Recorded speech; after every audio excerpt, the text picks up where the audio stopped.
Hello बच्चों, कैसे हैं आप सभी। उम्मीद करता हूं कि आप सभी अच्छे होंगे। और जो भी इस वीडियो को देख रहा होगा, जैसा कि आप देख रहे हैं कि आज हम देखेंगे एक्सरसाइज 1.2। ऊपर मैंने कोई हेडिंग नहीं डाली है, लेकिन आपको बता दे रहा हूं कि 1.2 है, तो इसका मतलब है कि हम यूनिट 1 देख रहे हैं, जो कि यूनिट 1 है वास्तविक संख्याएँ, रियल नंबर। और एक्सरसाइज 1.1 देखने के लिए आप इसके पहले वाली वीडियोस देख सकते हैं। मैं इस वीडियो के डिस्क्रिप्शन में उसकी लिंक दे दूँगा, आप उसको भी देख सकते हैं। और चलिए देखते हैं एक्सरसाइज 1.2।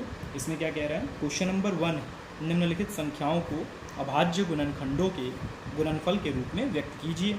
और जो संख्याएं दी हुई हैं वो हैं, पहली 140, दूसरी 156, तीसरी 38, 25 यानी 3825, चौथी 5005 और पाँचवीं 7429। ठीक है, तो देखिए, इसको करने से पहले गुणनखंड आप सभी को आता होगा, क्योंकि जो गुणनखंड से संबंधित क्वेश्चंस हैं हमने 7th क्लास में भी लगाया है, 8th में भी लगाया है, आई थिंक 6 में भी लगाया होगा।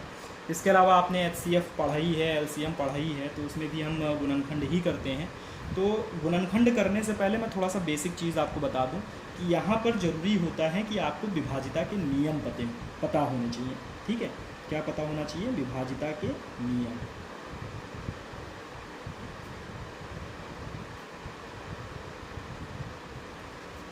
अब मैं इसको बहुत ज़्यादा डिटेल में नहीं बताऊंगा, नहीं तो वीडियो बहुत लंबी भी हो जाएगी और फिर हम अपने टॉपिक से भी जो है थोड़ा सा अलग हो जाएंगे। लेकिन आपको फिर भी मैं थोड़ा सा हिंट दे देता हूँ।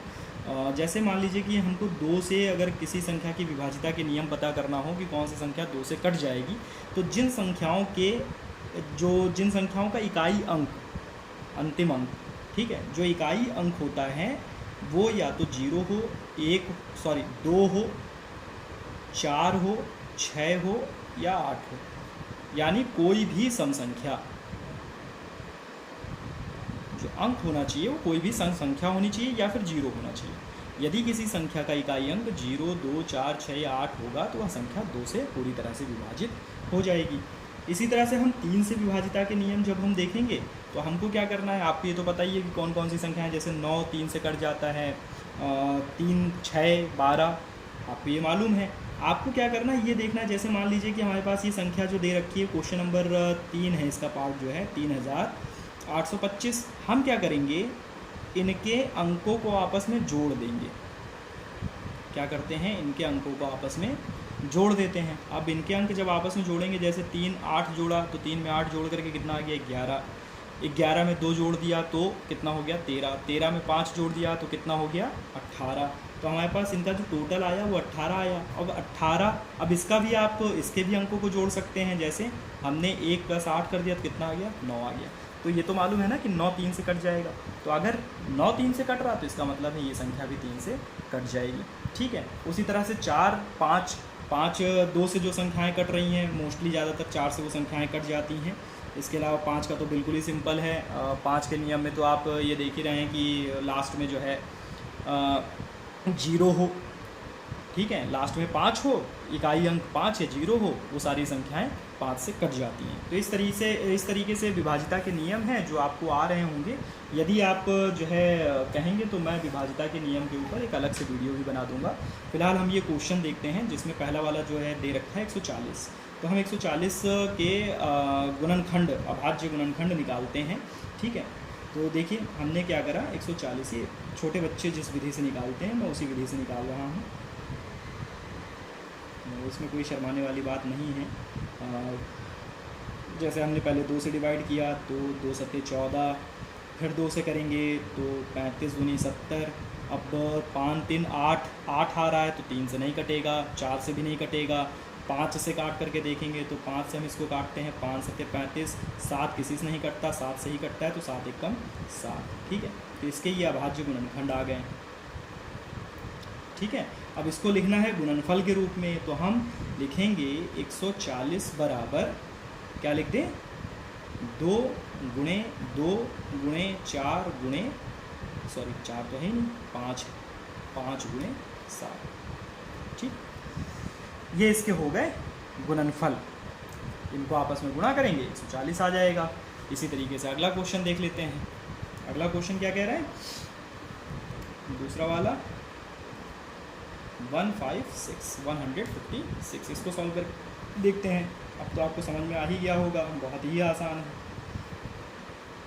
अब देखिए जो लास्ट अंक है वो 6 है, तो 2 से कट जाएगा, 2 सते 14, एक यहाँ कैरी कर लेंगे, 15 है, 14 हमारे पास आ रहा है तो एक बच गया, तो इसको दे देंगे 6 को, 6 के साथ एक आ गया तो ये 16 हो गया। 6 के उधर नहीं है, 6 के इधर ही है, तो इसलिए 16 हुआ। ठीक है, अब 2 अट्ठे 16, ये कट गया। 8 है, फिर 2 से कट जाएगा, 2 तिहाई 6, 7 है ना, 2 तिहाई 6, एक चला गया, 2 9 18। अब यहाँ पर 39 है, 9 3 12, 12 आ रहा है, 12 का भी 2 और 1 आपस में जोड़ देंगे, 3 आ जाएगा, तो वो 3 से कट जाएगा, तो हम 3 से काटेंगे, तो 3 एकम 3, 3 तिहाई 9, 13 आ गया। 13 एक अभाज्य गुणनखंड, अभाज्य संख्या है, ये किसी से नहीं कटती, इसी वजह से 13 जो है वो सिर्फ 13 से ही कटेगी। तो इसके जो गुणनफल आ रहे हैं वो 156 के क्या आ रहे हैं, 2 multiply by 2 multiply by 3 multiply by 13, ये इसके गुणनफल हो गए। ठीक है, उसके बाद हम देखते हैं कौन सा क्वेश्चन नंबर तीसरा वाला क्या है, तीसरा है 3825। अब ये है कुछ लंबा। अब मैंने यहीं पर आपको बता दिया था कि 3825 के जब अंकों को हमने आपस में जोड़ा तो 18 या 18 भी 3 से कटता है। अगर इसको नहीं मालूम है तो आप 1 और 8 को जोड़ कर देख लीजिए, 9 आ जाएगा, 9 3 से कट जाएगा। तो हम यहाँ पर लिखेंगे 3825 और इसको काटेंगे 2 से, नहीं 2 से कटेगा ही नहीं, क्योंकि इसका जो इकाई अंक है वो सम संख्या नहीं है, वो एक विषम संख्या है, इसीलिए 2 से नहीं कटेगा, हम इसको 3 से काटेंगे। तो 3 एकम 3, 3 दूनी 6, यहाँ से 2 यहाँ चला गया, 3 सत्ते 21, 1 यहाँ चला गया, 3 पचे 15। अब इसको भी देख लेते हैं, 7 5 कितना होता है, 12, 12 13 14 और 1 15, इसमें भी 15 आ रहा है, इसका मतलब है 15 में 5 और 1 6, 3 से कट जाएगा, फिर से 3 से काटते हैं, 3 चौको 12, 3 दूनी 6, 3 पचे 15, 425, 5 2 7 7 4 11। अब 11 आ रहा है, इसका मतलब 3 से नहीं कटेगा, 4 से भी नहीं कटेगा, क्योंकि यहाँ सम संख्या है ही नहीं लास्ट में। तो हम 5 से काटते हैं, क्योंकि इसका इकाई अंक 5 है। मैंने कहा था इकाई अंक 5 या 0 होगा तो वो संख्या 5 से कट जाएगी। तो 5 अट्ठे 40, 2 यहाँ चला गया, 5 हम 25, फिर 5 से कट जाएगा, 5 एकम 5, 3 चला गया, 5 सत्ते 35, 17 जो है वो किसी से नहीं कटता, वो 17 से ही कटता है। तो लास्ट में आ गया 17 एकम 17। तो इसके जो गुणनफल आए वो गुणनफल क्या हो गए, हमने लिख लिया 3825 बराबर 3 गुणे 3 गुणे 5 गुणे 5 गुणे 17। ठीक है, ये भी सॉल्व हो गया। नेक्स्ट देखते हैं चौथा वाला क्वेश्चन क्या कह रहा है, 5005। अब ये ना तो 2 से कटेगा ना ही 3 से कटेगा, तो इसमें देख लेते हैं कि ये कटेगा फिर किससे, 4 से तो संभव ही नहीं है, तो इसका मतलब लास्ट इकाई अंक इसका है 5, तो ये 5 से कटेगा।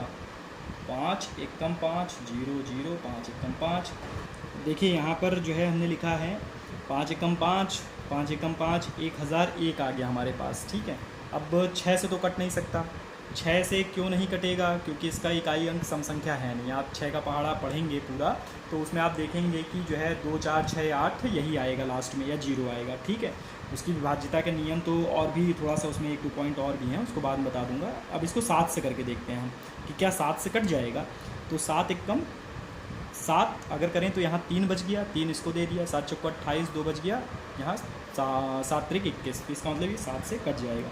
तो 7 से देख लेते हैं, 7 एकम 7, यहाँ 7 10 में से घटा दिया, 3 बचा, 3 इसको दे दिया तो 30 हो गया। अब 7 चौको 28, 30 में से 2 यहाँ इसको दे दिया तो 21 हो गया, 7 त्रिक 21, यहाँ आ गया कितना 143। अब 143 किससे कटता है, क्या 13 से कट जाएगा, देख लेते हैं, 13 से हो सकता है कट जाए, यही 11 से भी कट सकता है।